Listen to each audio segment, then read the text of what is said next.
د جلالاباد ښاروالۍ لخوا د دې ښار په ټولو ناحیو کې 15,000 میوه لرونکي او بې ثمره بوټي کینول کیږي. د جلالاباد ښاروالۍ مرستیال مولوي محمد اسحاق سعید وایي د دې کمپاین څخه موخه د ککړې هوا مخنیوی او د ښار ښکلا ده. د موږ د ننګرهار ولایت جلالاباد ښاروالۍ په پام کې لري تقریبا په سکلنی کال کې 15,000 مثمر او غیر مثمر نیالونه په نهګونو ناحیو کې ولګوي او د ولسته پیغام دا شي ده چې دغه کوم نیالونه موږ لګوو د دې په ساتنه کې د دې په بونه کې موږ سره پوره همکاري وکړي. د نیالګیوکینولو د کمپاین د مراسمو کې د افغانستان اسلامي امارت د ښاروالۍ چارو د سمون لوی ریاست عملیاتي رئیس قاری عبدالمتین رحیمزی هم ګډون کړی. نوموړی وایي اسلامي امارت د هیواد آبادولو او سمسورتیا ته ژمن دی او هڅه دا ده چې هیواد سرسبزه کړي. رحیمزی له ولسي وګړو د نیالګیوکینولو او پالنې برخه کې د رغندې همکارۍ غوښتنه وکړه.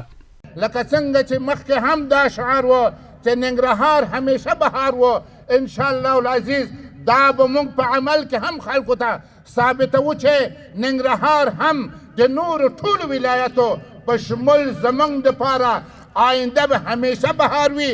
زموږ او تاسو دا ټول ملت په اوږه په اوږه لاس په لاس همکاري کوي. په ورته وخت کې د ناحیو وکیلان مسعود صافی او امرالله خوږیاڼی د ښاروالۍ مسؤلینو ته د بوټو د ساتنې او اوبه کولو ډاډ ورکوي. دا ډیر مفید دی.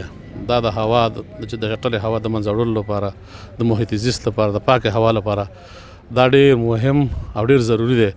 هر کس او هر شخص باید یو نیالګی کینی. دا زموږ په ښار باندې تاثیر کوي، زموږ په کورنۍ و تاثیر کوي، ترڅو موږ پاکه هوا تنفس کوو. ولس ته پکار ده چې دی هم چونانو را اوبه ورکړي تر څنګ وره دوی په خپله باندې یو نیالګی د ځان په خاطر باندې یو د ولس په خاطر باندې باید ولسونه کینوي او چون خدمت یې وکړي. او ښاروالي نشي کولی زراعت ښار زموږ پراخه دی، 9 ناحیې لري چې ښاروالي باید هر بوټی وساتي، باید ولسونه همکاري وکړي د دې په ساتنه کې د دوی په اوبو کې. د یادولو ده چې څه موده مخکې د چاپیریال ساتنې ملي ادارې لخوا یو کمپاین پیل شو چې په ترڅ کې به یې میلیونونه میوه لرونکي او بې میوې بوټي کینول شي.